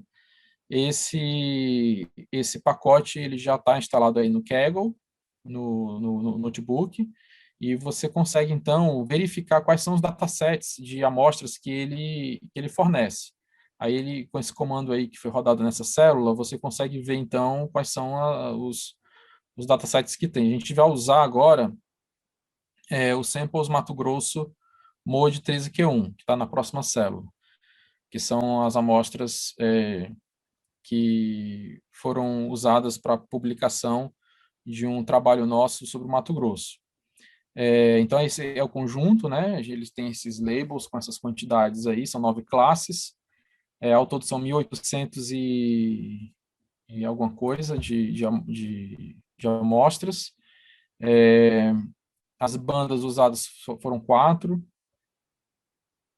A gente, como o nosso cubo que a gente criou do Mode 13Q1, que vem de exemplo no CID, só tem o EVI, o NDVI, a gente vai agora fazer essa compatibilização, né? Então, o nosso cubo só tem EVI e NDVI, e as amostras têm 4. Então, a gente precisa treinar gerar um modelo que só entenda EVI e NDVI. Porque se a gente gerar um modelo sem fazer essa seleção antes dos atributos, o modelo ele vai requerer esses outros atributos na hora de classificar, só que o nosso cubo não tem eles. Então, a gente precisa, antes de fazer esse treinamento, a gente precisa selecionar as bandas, então a gente chama seed select, e o parâmetro Bendis, observe que eu substituir o valor por extenso, né, que antes a gente colocava por extenso as bandas, a gente coloca agora seeds Bendis, eu chamo a função seeds Bendis sobre o cubo. Então ele já pega as bandas do cubo e já coloca no parâmetro de Bendis para eu selecionar agora das amostras somente aquelas bandas que tem no cubo, os atributos que tem no cubo.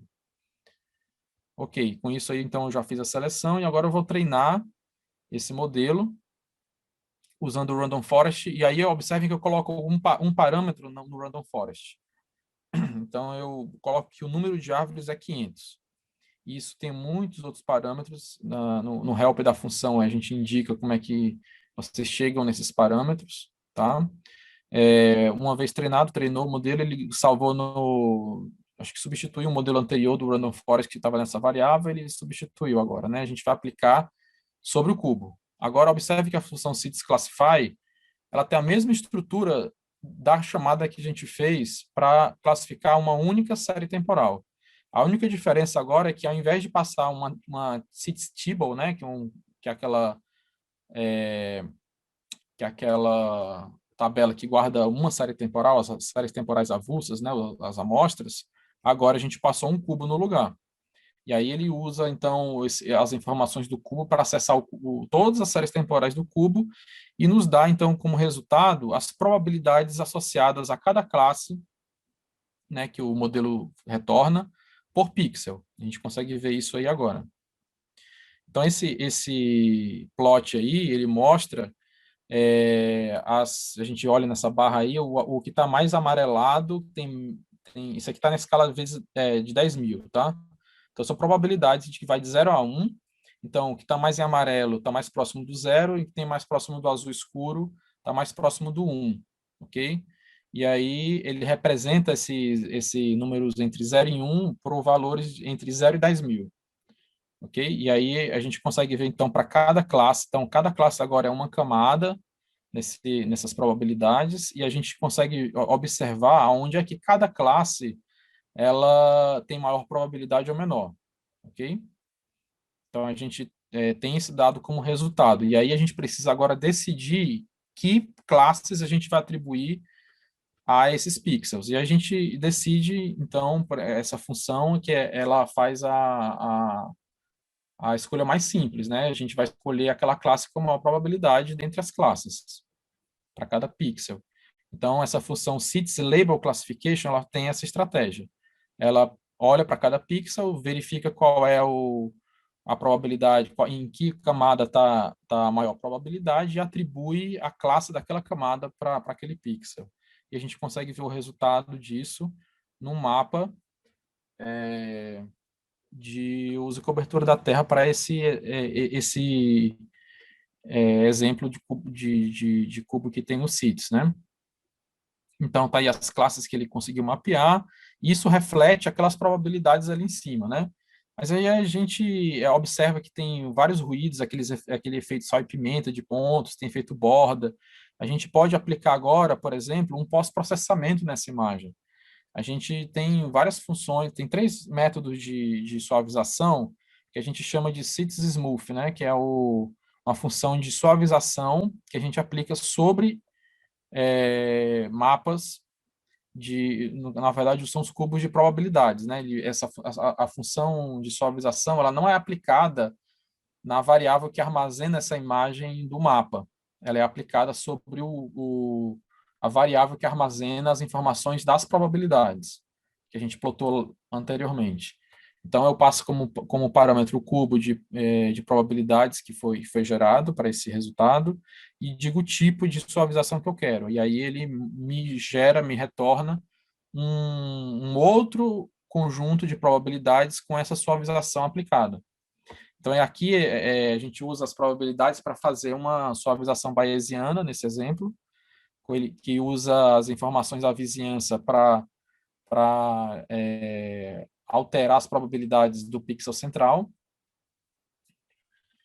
E a gente agora aplica a mesma função Seeds Label Classification, que é a estratégia da maior probabilidade, para gerar, então, o mapa. E aí esse fica o resultado suavizado daquele mapa que a gente viu ali em cima. E a gente vê que ele reduz o efeito borda, e, obviamente, isso dá para ajustar com parâmetros, né, para diminuir um pouco a suavização, aumentar. Isso dá para manipular, tá? E agora sim, a gente viu esse resultado. Eu tô indo um pouco rápido para a gente conseguir cumprir o cronograma, mas se vocês tiverem dúvidas ou quiserem que eu explique alguma coisinha específica, podem usar o perguntas e respostas no chat, tá? Tá, o Jardel pergunta o seguinte: qual o algoritmo de suavização nessa chamada do SITS? Então, vamos voltar lá, por favor, Felipe. Tá, a chamada anterior a essa aí, onde é o SITS Smooth.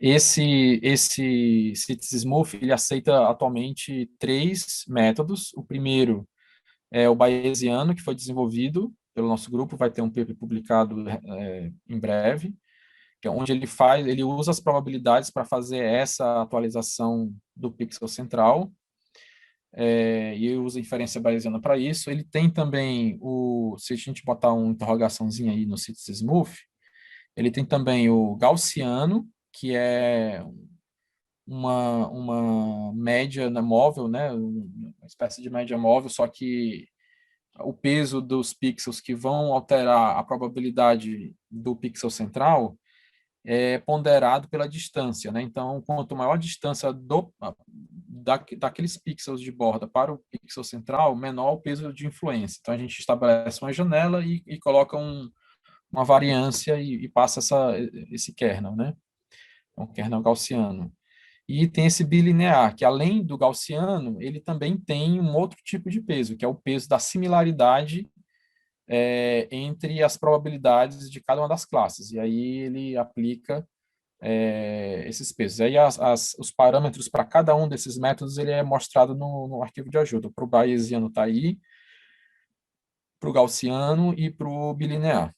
Tá? Ele explica direitinho, inclusive tem na documentação do livro lá também, explicando isso aí. Ok? Então, são esses 3 métodos aí, Jardel.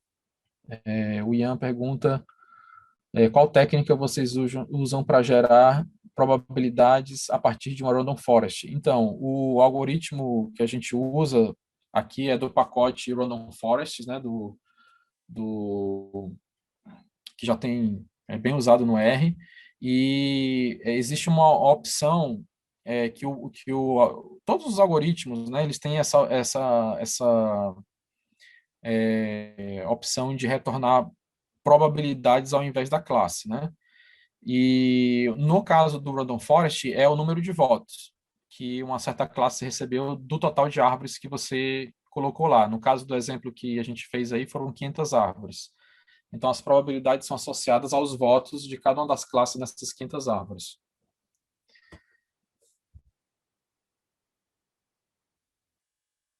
Ok?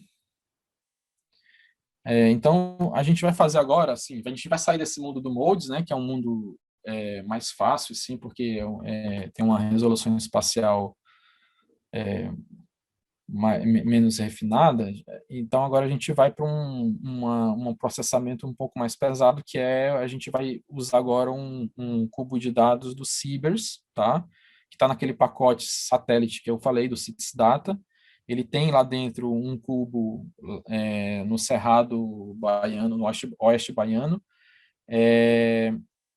que a gente vai fazer a classificação agora. Então, é só para vocês entenderem um pouco o que está acontecendo aí. Nessa célula, a gente faz um print dos primeiros arquivos que aparecem nesse diretório que a gente está chamando do CITES Get Data, né? Então, vocês observam que esses arquivos ele tem uma forma de construir o nome dele. Você tem, por exemplo, o CB4, que reflete o Siberius, né, o que é uma imagem do Siberius, o 64 é a resolução espacial, 16D como foi feita a composição temporal, o STK é qual algoritmo de composição temporal foi usado.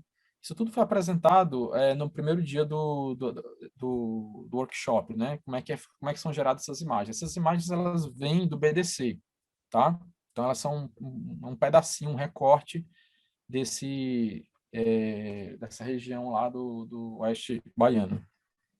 E ele tem também o start date, o end date e a banda. O que a gente precisa fazer é o seguinte, é tentar ver qual é o delimitador desse arquivo, a gente vê que é o underline, né, que separa todos esses campos, e identificar cada um deles. O que a gente precisa obrigatoriamente identificar é a data e a banda.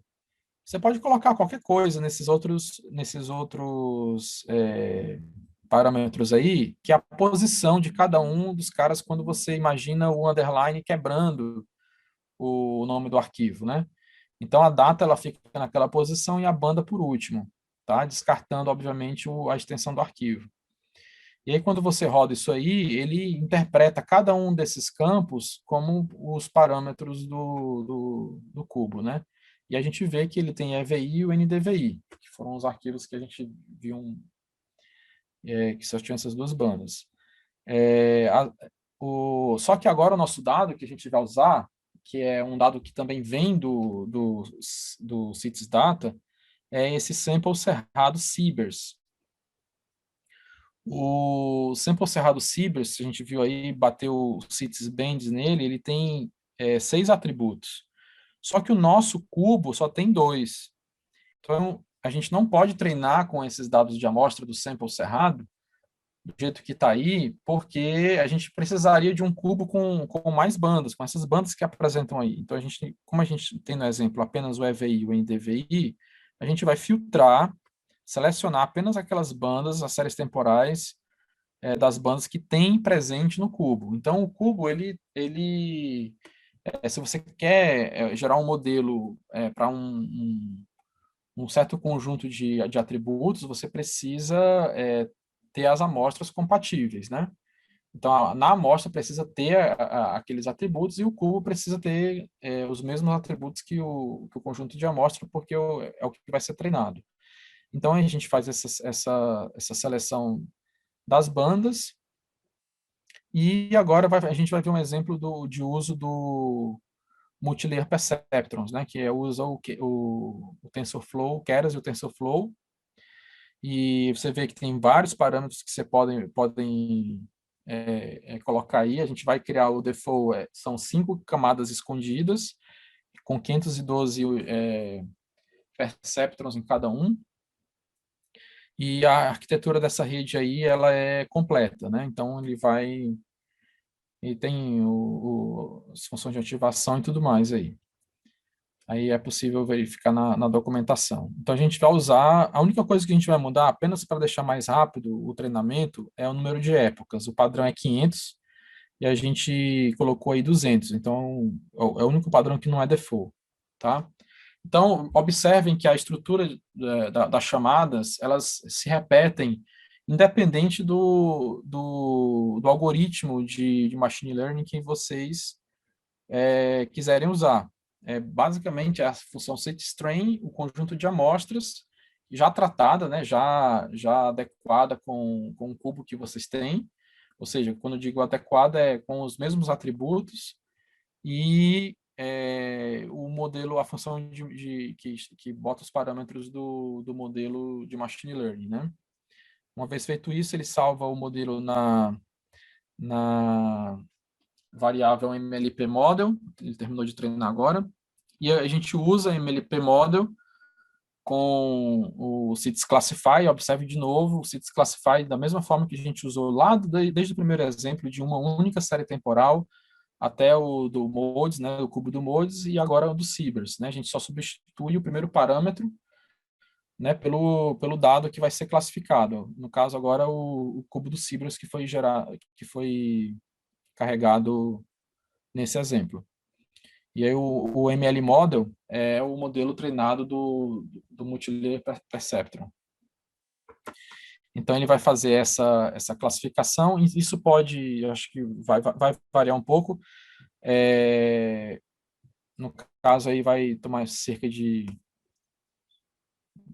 Eu marquei, dá menos de 10 minutos isso aí. Então, eu acho que a gente deixa rodando aí, enquanto ele vai gerar o resultado. O que, que vai retornar dessa função? A mesma coisa que retornou da função que classificou o cubo do Modes, né? Que a gente fez no exemplo anterior. Só que agora, com esse cubo tem uma quantidade muito maior de pixels, né? Então ele vai demorar um pouco mais, tá? Mas o retorno disso aí são as probabilidades associadas às classes para cada pixel, tá?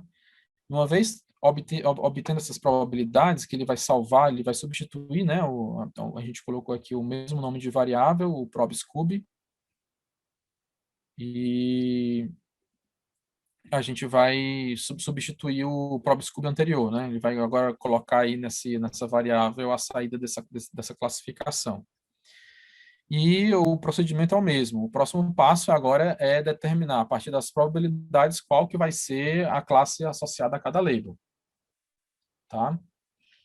E aí a gente só configura o output de saída para poder plotar o mapa, né? Que seria essa célula aí. Tá? Então, vocês observam assim, que o ciclo para a geração de mapa é muito parecido, né, com entre os modelos de machine learning. Não muda muita coisa, é só você colocar aí os parâmetros, gerar um treinamento. Inclusive, o modelo que sai do treinamento pode ser salvo para uso posterior de uma outra área que você queira fazer. Você não precisa ter que treinar de novo ou fazer um novo conjunto de amostras, né? Você consegue verificar se aquele conjunto atende todos a sua expectativa de uma boa classificação em várias áreas, né? Então, essas etapas que a gente está fazendo aí são etapas que a gente faz para teste, né?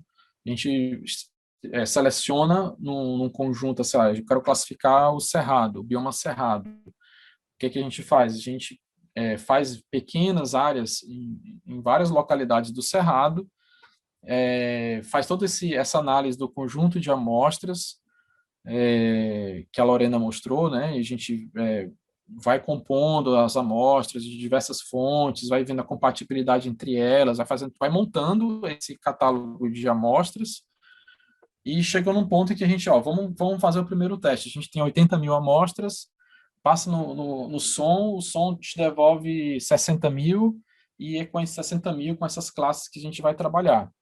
E aí faz esse treinamento de uma única vez, ou então com vários treinamentos. Você pode salvar vários modelos para poder verificar, estudar a variação de parâmetros dos modelos. E aí você aplica nessas áreas pequenas, que você tem resultados, assim, um feedback mais rápido. Você não precisa esperar 12 horas de processamento para um tile inteiro do BDC para o Landsat, por exemplo. Você consegue, em alguns minutos, o resultado. Então, ele terminou de fazer a classificação das probabilidades aí, e agora a gente tem já esse resultado que pode ser usado para fazer uma avaliação. Se você tem amostras de validação agora, nesse momento, você consegue, então, estipular qual é a acurácia dessa classificação aí, né? Não sei se a gente chegou a mostrar, mas as classes dessas amostras do dataset que a gente usou, que foi o samples, esqueci o nome, sample cerrado duas bandas, né, que a gente só usou duas bandas. Ela tinha apenas essas 4 classes aí: cerradão, cerrado, cropland e pasture. A gente misturou os nomes em português e em inglês aí. Ok, aí a gente então obteve esse resultado aí. Aí, tá, esse mapa é bom, ruim, como é que tá a avaliação dele? Aí é o momento em que você precisa checar né, se você tem um conjunto que você guardou de validação, que você não usou para treinamento, você checa agora, né? Então, existem várias metodologias para fazer isso, tá? Uma das metodologias que a gente usa para verificar a consistência interna desse modelo, né? E ele é uma estimação de acurácia, assim, ele consegue estimar com certo erro a acurácia que vai estar lá no resultado, né? Só que, obviamente, isso varia bastante e ele mede mais, assim, só uma explicação um pouco anterior, se você tem representativamente todas as classes daquela região, ele consegue estimar bem ele consegue te dar uma estimativa boa da acurácia desse mapa aí. Acontece que a gente só tem 4 classes e a realidade ela é muito mais complexa do que isso. Então a gente não tem todas as classes aí. Então esse resultado do CAFOLD, ele é um resultado que te descreve a consistência dessas classes do seu conjunto de dados. Ela não te dá necessariamente se o seu mapa ele vai te dar essa acurácia, né? Porque você não tem todas as classes que aparecem na realidade ali. Se você colocou as classes de interesse do seu estudo. Então, essa avaliação aí ela é uma avaliação mais de consistência interna, né? Que é aquilo que a Lorena mostrou e que é muito importante porque, assim, se nesse exemplo houver uma variabilidade muito grande, isso significa dizer que o resultado que você obteve naquele mapa ele pode ter sido apenas uma flutuação estatística, tá? O que é que esse CAFOD faz, né? O CAFOD, ele tem esse K que é o número de partições que você vai fazer no seu dado. Então, imagine nessa imagem aí, acho que eu consigo anotar aqui, né? Imagina nessa imagem que o nosso dado é uma dessas barras aqui, tá? Cada uma dessas barras, ela representa uma rodada no processo de validação. Então, são os mesmos dados, a única diferença em cada um desses momentos é o que é que você usa de teste e o que é que você usa para treinar, ok? Então, na primeira rodada, como o K aqui é igual a 4, na primeira rodada, o conjunto, isso aqui você provavelmente já colocou suas amostras aleatoriamente aqui distribuídas e você usa para testar isso aqui e para treinar esse conjunto aqui. Ou seja, se vocês olharem aqui, esse dado está particionado em 4. Né? Então, aqui são 25% das amostras e aqui são 75% das amostras. Esse 75%, ele é obedecido às classes, tá? Ele não é aleatório, assim, ele é aleatório dentro da classe. Então, é 75% da primeira classe, 75% da segunda classe, e é feita uma aleatoriedade aí. Então, para cada uma dessas rodadas, você pega e sai alternando o que é treinamento e o que é teste. Aqui, a gente tem essas 4 rodadas. O que a gente faz? Verifica o resultado desse teste, o que acertou, o que errou, porque você tem um rótulo lá na amostra, e faz uma média no final, depois de coletar todas as acurácias de cada uma das rodadas, para cada um dos conjuntos de teste aí, ok? E aí isso é o CAFOLD, isso aí é o que você obtém no final como resultado desse processo aqui. Então, vamos fazer aqui um exemplo do Random Forest para 500 árvores que a gente usou para classificar aquele primeiro mapa lá do MODES, né? Exatamente, as amostras do MODES aqui. Agora o K aqui vai ser 5 e a gente vai usar o mesmo parâmetro do Machine Learning Method, tá? Então, só explicar um detalhe, né? Para cada uma dessas rodadas aí, é feito, obviamente, um novo modelo, né? Então, aqui é gerado um modelo nessa rodada com esse conjunto. Na segunda rodada é feito, então, com esse outro conjunto aqui, um novo modelo, e assim vai. Então, cada rodada gera um modelo diferente com os mesmos parâmetros que você usou lá no mapa. A ideia basicamente é o seguinte: se de uma rodada para outra variar muito, então o seu mapa provavelmente é um resultado aleatório estatístico lá, então vai variar muito também.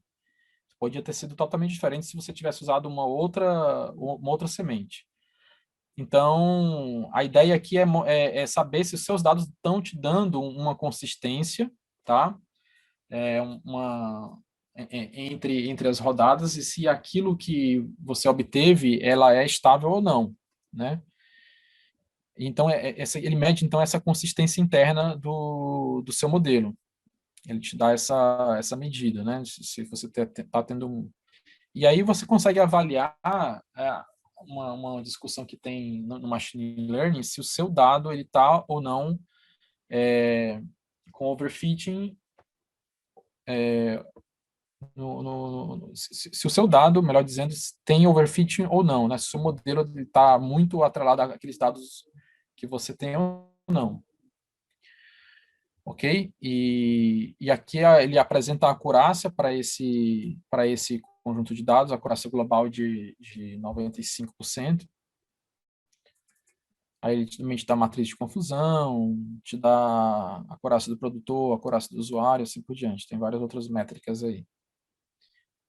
Tá? E isso ele faz por classe. Agora a gente vai fazer... Eu acho que esses aí vocês podem tentar rodar. Só tem um detalhe aí. Ele tem um bug, esse Scaffold, e é necessário você colocar esse multicores igual a 1 para o caso do Deep Learning. Porque como o Deep Learning ele roda em Python, então está tendo um bug aí devido a esse multicores. Então ele só vai conseguir rodar isso aí sequencialmente, né? Então ele vai fazer a primeira rodada, vai fazer a segunda rodada e só então faz a última rodada. São 5 rodadas aqui, tá? Então ele vai fazer isso de forma sequencial, diferente do que foi feito anteriormente no Random Forest, ele fez isso em paralelo, tá?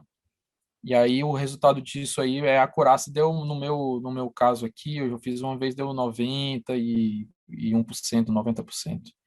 Ele ficou nessa faixa, tá? E aqui mostra o quão... assim, ele mostra também, acho que o Felipe pode subir um pouco, por favor, Felipe? Ele mostra qual é a faixa qual é o, o intervalo de confiança ali na acurácia, que é super importante para saber que é dessas rodadas, né? Qual é o intervalo de confiança gerado? Se esse intervalo de confiança for muito grande para os 95%, significa dizer que você está obtendo um resultado aleatório, muito aleatório, né? Da sua acurácia ali, tá? Então, são essas métricas que você usa para parametrizar o seu modelo e saber se ele está tendo overfit ou underfit, né? Então, assim, isso que a gente mostrou aqui é o que a gente faz, tá? Obviamente que tem muitos detalhes que não deu para falar aqui, eu acho que é mais, assim, aqueles que tiverem interessados em saber mais detalhes sobre os seeds, a gente tem... O Felipe, você pode abrir o site lá acho que começar pelo Essence, né, do seeds mesmo.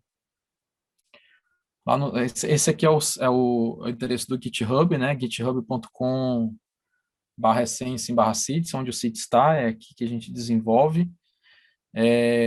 Vocês conseguem enxergar aqui no link, esse link aqui, ó. Esse link é o link do livro, tá? Você consegue, então, ver aqui, esse é o livro que a gente está fazendo para descrever todas essas coisas que a gente fez aqui, só que bem mais detalhado. Os exemplos que eu usei nesse notebook, eu tirei daqui, tá? A gente está fazendo ainda, está em construção, está havendo melhorias aqui nesse texto. Então, vocês podem também consultar, essence com traço no E, né? essence.github.io/seedsbook, ok? Então é isso, gente. Vocês têm alguma pergunta? Alguma... Muito bom, Rolf. Bom, eu acho que as perguntas foram respondidas, né, aqui ao longo do... Já está tudo respondido aqui na caixinha do Zoom. Não sei se mais alguém quer fazer mais um comentário, alguma pergunta, antes da gente encerrar.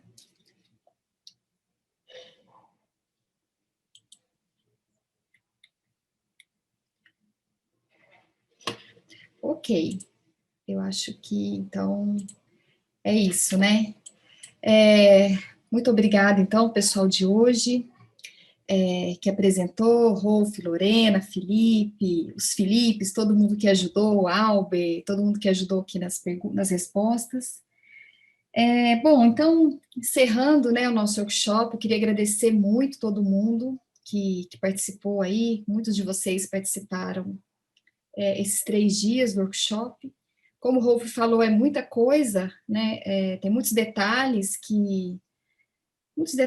nesses serviços, em todas as aplicações que a gente está desenvolvendo, mas eu acho que deu uma excelente visão geral de tudo que a gente está fazendo. Nós estamos sempre abertos, quem quiser escrever para a gente, né, tem aí o e-mail do projeto, tem o site do projeto, a gente está super aberto a parcerias, a colaborações de todo mundo. Esse é um dos objetivos do projeto.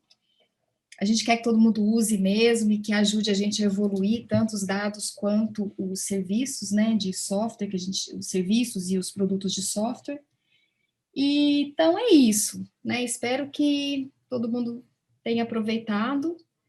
E agora o próximo treinamento vai ser no SBSR, né? Dia 12 de abril. Faremos o mini curso lá também, e no SBSR, nessa data.